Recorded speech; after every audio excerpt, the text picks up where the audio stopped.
எல்லாம் வல்ல இறைவன் இயேசுவுக்கு துதிகர மகிமை அளித்து உண்டாவதாக.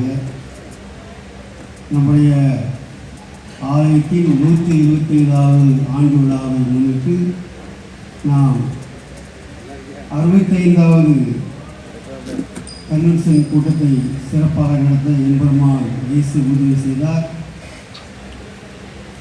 இயேசுவுக்கு நாம் மீண்டும் நன்றி செலுத்துவோம். 3 நாட்களுமாக சபை குருவானவர், சபை ஊழியர்கள் நம் மத்தியில் வருவதிலிருந்து ஜெபித்து உற்சாகப்படுத்தி நல்ல முறையில் இந்த கூட்டத்தை தலைமையாக நிறுத்தி தந்தார்கள். அவர்களுக்கு நாம் சபை சார்பாக நன்றி கூறுகிறேன்.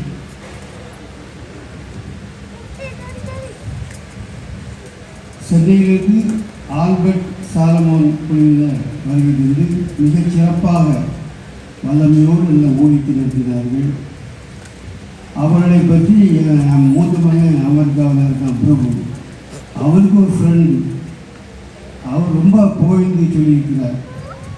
இளவயதிலேயே எங்களுக்கு ரொம்ப பழக்கம், ஒரே சர்ச்சில் தான் இருப்போம், கோயிலில் இருப்போம் அப்படின்னு அந்த நோபல் சார் சொல்லியிருக்காங்க. என்கிட்ட முதலே சொல்லியிருந்தா நான் கூட ஃப்ளைட்டுக்கு டிக்கெட் போட்டு போகிறப்பான்னு என் பையன் சொன்னான். அதுக்கு கமிட்டி பார்த்துக்கிடும், நீ வருத்தப்பட வேண்டாம், நான் அவன் சொல்லி அவனை சமாதானப்படுத்தேன். இதுவே அப்பேற்பட்ட ஒரு நல்ல ஒரு இறைமகன் ஆல்பர்ட் சாலமோன் அவர் தொடங்கியார். அந்த குழுக்கள் உற்சாகமாக இன்பத்தோடு சிரித்த முகத்தோடு நல்ல முறையில் கூட்டத்தை நிறுத்தினார்கள். நீங்களும் பாடலிலே மயங்கியிருந்தீர்கள். நான் அந்த பக்கம் இருந்தேன். அங்கேருந்து இங்கே பார்க்கும்போது தலை ஆற்றுறது, தலை திருப்புறது, அப்போ அந்த பாடலுக்குள் நீங்களும் உட்புகுந்து விட்டீர்கள். அந்த அளவுக்கு அவர்கள் ஊழியம் சிறப்பாக இருந்தது. எனவே சபையின் சார்பாக அவர்களுக்கு நான் மனதாக நன்றி கூறுகிறேன். இந்த கூட்டம் இவ்வளோ சிறப்பாக நடத்தணும்னா பணம் இல்லாமல் ஒன்றும் செய்ய முடியாது. நான் ஒரு போலி பேருக்கு தான் கன்வீனர், பொறுப்பெல்லாம் பேராசிரியர் செல்வராஜ் அவர்கள் தான். அவருக்கு உதவியாக தம்பி எஸ் பீட்டர் அவர்கள் தான். 2 பேரும் இப்போ என்னாலலாம் நண்பரை பிடிக்க வெயிலில் போனால் நான் வாங்கி விடுவேன். ஏழாது விரைவில் போட்டுட்டு கொரோனாவில் போக வேண்டிய என்ன ஆண்டவர் நீப்பிச்சு கொண்டு இந்த மேடையில் நிறுத்திக்கிறார். அது அவர் திரும்ப செய்ததெல்லாம் பேராசிரியர் செல்வராஜ் அவர்களும் தம்பி எஸ் பீட்டர் அவர்களும் பகல் என்று பாராமல் ஓடி ஓடி வீடா பணங்கள் பிரித்து அவர்கள் தான் நடத்துகிறாங்க. ஏன்னா அதுக்குரிய ஆசீர்வாதம் அவர்களுக்கு உண்டு. அவர்களுக்கு கன்வென்ஷன் குழுவின் சார்பாக நான் மனதார நன்றி கூறுகிறேன். அது மட்டுமல்ல, மற்றவர்களும் இந்த இடத்தை சுத்தப்படுத்தணும் அப்படின்னா அந்த வாஞ்சியோடு வரணும். வந்தாங்க. குவைத்திலிருந்து ஒரு கூட்டம் வந்திருக்கு. குவைத் வாழ் பிள்ளைமலை சபை மக்கள் அங்கிருந்து வந்திருக்காங்க. அவங்க நல்லா உழைச்சாங்க. அது மட்டுமல்ல, தம்பி டி பீட்டர் ராபர்ட்சன் போன்றவர்களும் கூட இருந்து உழைத்தார்கள். சில பேர் மன்னிச்சுக்கோங்க, மறந்தாலும் அவங்களுக்கு ஆசீர்வாதம். எனவே நல்ல நன்கொடைகளை கொடுத்தீர்கள். உங்களுக்கும் மனதாக நன்றி கூறுகிறேன். அலங்காரமான பந்தல் கவனிச்சிங்களா? இங்கேயே பிரசங்கப்பட்டு பதில் கொஞ்சம் தலையை தூக்கி பாருங்க. இவ்வளோ அலங்காரமாக இவ்வளோ அமைப்பாக நாளைக்கு ஏதாவது நம்ம அசந்துகளுக்கு கலத்திடுவோம். அவ்வளோ அழகாக செய்திருக்காங்க. லைட் இருந்து ஸ்பீக்கர் செட்டு ஒளி அமைப்பு. அவருக்கும் நான் கன்வென்ஷன் குழு சார்பாக நான் நன்றி கூறுகிறேன். மற்றபடி ஒரு முக்கியமான நல்ல ஆண்டு ஞாபகப்படுத்துகிறோம். தம்பி அலிஸ் அவர்கள்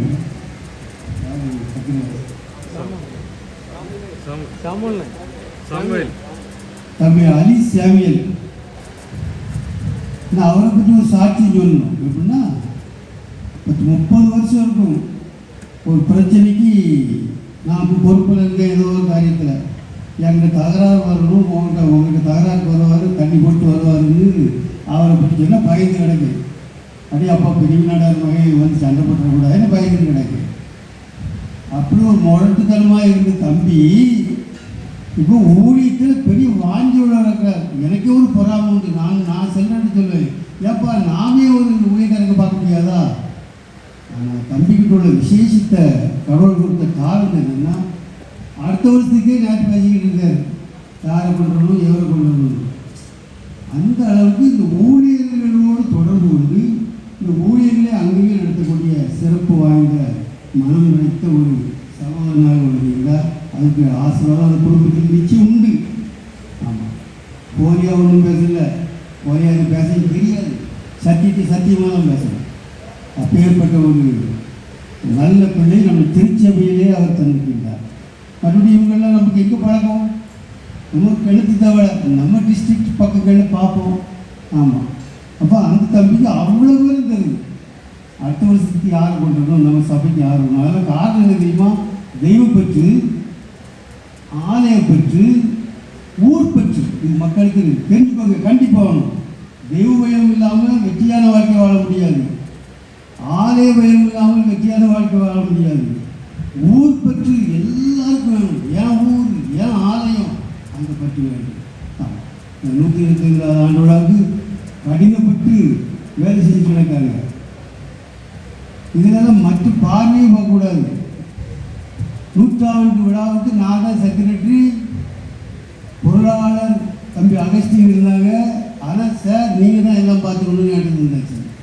செக்ரட்டரி பொறுப்பு, பொருளாளர் பொறுப்பு, பணவரவு செலவு, அங்கே பல இடங்களில் பேச்சுகள் ஏச்சிகள் எனக்கு எல்லாம் தெரியும். ஆனால் அனுபவிச்சவங்க. அதனால் பாடுபாடு, அதாவது பொறுப்பு கொடுத்தா அவங்களுக்கு பாடு, தலைவலி, சிந்தனை, மூளை பூரா அங்கே தான் இருக்கும். அதை எப்படி செய்ய, எப்படி முடிக்க, இன்னும் முடிக்கலையே. ஐயாவோட கோயில் வச்சு ஒரு வார்த்தை நாகரிகமாக சொல்லுவாங்க. எப்படின்னா, கோயிலில் வேலைக்கு வர்றவங்க உடனடியாக அவங்களுக்கு எல்லாம் ஒரே நேரத்தில் வர முடியல, பல இடங்களில் அந்த காலையில் வச்சுட்டு வரதுனால வேலை டிலேயாக போகுதுன்னு ஒரு நல்ல வார்த்தை சொன்னாங்க. அது உண்மைன்னு தான் பேசணும். அதனால் கன்வென்ஷன் கமிட்டி சார்பாக நான் அந்த 125 ஆண்டு விழாவுக்காக உழைத்து கொண்டிருக்கின்ற பிள்ளைகளின் சபை மக்களை நான் மனதார வாழ்த்துக்கின்றேன். ஏன்னா நான் அனுபவித்தவன். ஆற்று இடித்தா அடி உலகத்தான்னு ஒரு சகோதரன் சொல்லிட்டாரு. நேசர் சர்ச்சில் நான் 98ஆவது ஆண்டுலே போய் ஜோம்னு ஆரம்பித்தேன். முன்னாடி போய் ஜோம்னு அது வேறாக இல்லைன்னா நான் இல்லை, அங்கே தான் கிடப்பேன். அப்போது தேவபிச்சின்னு ஒரு ஐயரோடு வந்தாங்க. வந்து மாப்பிள்ளை நீங்கள் என்ன சோர்வாக இருக்கீங்கன்னு சொன்னாங்க. அப்போ அவங்க சொன்னேன், என் கையை பிடிச்சி அந்த தேவபிச்சி ஐயரோ ஜோம் பண்ணுறாங்க. ஆற்று இடித்தா அடி உலகத்தான்னு சொன்ன சகோதரன் ஒரு வாரத்தில் 9,000 ரூபாய் கொடுத்து விடுறாரு. ஏமாறிச்சு அந்த ஜெபம் அவருக்கும் ஆலயத்தின் மீது ஒரு அதிகமான பற்று, வெறி. நம்ம கோயில், நம்ம ஆலயம், அப்படித்தான் எல்லா மக்களும் நம்ம இன்றைக்கு இருக்கின்றோம். 100ஆண்டு விழா, 125ஆவது ஆண்டு விழாவில் மக்கள் தங்கள் தகுதிக்கு கொஞ்சம் படங்களை அள்ளி கொடுத்து கொண்டிருக்கிறார்கள். அவர்கள் நாம் சபையின் சார்பாக வாழ்த்துக்கிட்டோம். மேடை கிடைச்சதுனால பேசுகிறேன். மற்றபடி இந்த வாய்ப்பு கிடைக்காத நான் பேச முடியாது. கன்வென்ஷனுக்கு மட்டும் பேசிட்டு நன்றி சொல்லிட்டு போகக்கூடிய ஆள் இல்லைன்னா. ஆமாம், திருச்சபையில் ஒரு முக்கியமான உறுப்பினர், மூத்த உறுப்பினர். ஆமாம், அந்த அடிப்படையில் நான் அந்த உரிமையோட பேசுகிறேன். இன்னொரு சாட்சியம் ஒன்றுன்னு சொல்லிட்டு போயிடுறேன். ஒரு தடவை நான் இளம் வயசாக இருக்கும்போது ஒருவரை சட்டம் போட்டு ஒருவர் விரட்டினார். அப்போ நான் கன்வென்ஷன் நடத்த முடியாதுன்னு அவர் போட்டு போயிட்டார். அப்போ முத்தனை திரும்ப அப்பா போய் எழுதி நீ நடத்து. நான் இங்கே போய் நடத்துனேன், எனக்கு என்னென்ன தெரியாது. நம்ம தேர விழா போச்சு, நான் நடத்துவேன். அந்த கசிங்காரி எனக்கு ஒரு வார்த்தை கேட்டார், பினாக்கா வாங்கிப்பாங்க. என்ன வாங்கிப்பாங்கன்னாரு? பினாக்கார உங்களுக்கு தெரியலா? எனக்கு அது தெரியல. அது டூத் பேஸ்டாக இருந்தது. அந்த அளவுக்கு இது மாதிரி சாதாரண ஆளாக இருந்திருப்பான். ஆமாம், கற்பனை வச்சு வளர்க்குற காலம். ஆமாம். அப்போ அந்த ஊழியர்களோடு தொடர்பு வைக்கும் பழக்கத்தை நம் சபை முற்பர்கள் இளவயதிலேயே வாலிப வயதிலேயே எனக்கு தந்து திறமையிலே வளர்த்துறது. இப்போ அதுக்கு மேலே உழைக்கக்கூடிய பிள்ளைகளை பேசி தந்திருக்கிறார். நல்லா உழைக்கிறாங்க. உண்மை மிக மிக முக்கியம்.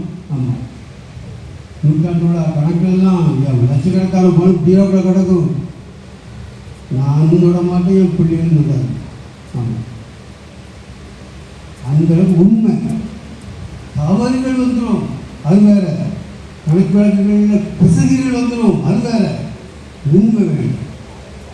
பொறுப்போடு நடத்திக்கிட்ட நம்முடைய 125 ஆண்டுகளாக காரியம் செய்திருக்கின்ற கன்வென்ஷன் குழுவின் சார்பாக வாழ்த்துகின்றேன். ஜெபிக்கணும். ஆமாம், இந்த ப்ராட் மைண்ட் வேணும், மனுஷனுக்கு உயர்ந்த உள்ளம் வேண்டும். ஆமாம், அப்போ தான் நமக்கு ஆசீர்வாதம். வாழ்க்கை கேரண்டி கிடையாது. இந்த ஒன்று சொல்லி வேற ஒன்று இருக்கிறதுக்கு மாத்திரை என்ன மாத்திரை எப்போ ஹார்ட் அட்டாக் வரும்னு தெரியாது. வந்தால் இது நாக்கு கடியில் வைக்கணும். என் மகன் கட்டலை, மூத்தவன் கட்டலை. ஆமாம், திடீர்னு ராத்திரி 11 மணிக்கு நெஞ்சுக்குள்ள ஒரு மாதிரி வரும். நான் மாத்திரை கூட என் மெஞ்சை பார்த்துட்டு கொடுத்து வாழ்வா. இதான் மனுஷனுடைய வாழ்வு. எப்போ முடிவுன்னா ஒன்றும் தெரியாது. இதெல்லாம் வீராப்புக்கோ பெருமைக்கோ ஒன்றுமே கிடையாது. பேசிட்டு இருந்தாலும் நான் சொல்ல வேண்டிய சாட்சி சொல்லுங்களா. எனவே நம்முடைய சபைக்காக உழைத்த பிள்ளைகளுக்கு நன்றி. இன்னும் ஏதோ யார் பேராது கொடுக்குறது தான் தயவுசெய்து மன்னித்துக் கொள்ளுங்கள். அது மட்டும் இல்லை, ஊழியர்களை தனித்தனியாக கூப்பிட்டு கவனிச்சிருக்காங்க வெளியில். ஆமாம், அவர்களுக்கும் சபையின் சார்பாக கன்வென்ஷன் கல்வி கமிட்டியின் சார்பாக நன்றி கூறுகின்றேன். மீண்டும் பேராசிரியர் செல்வராஜுக்கும் டீச்சர்களுக்கும் நான் மனதார நன்றி கூறி வாய்ப்புக்கு நன்றி விடைபெறுகிறேன். நன்றி, வணக்கம்.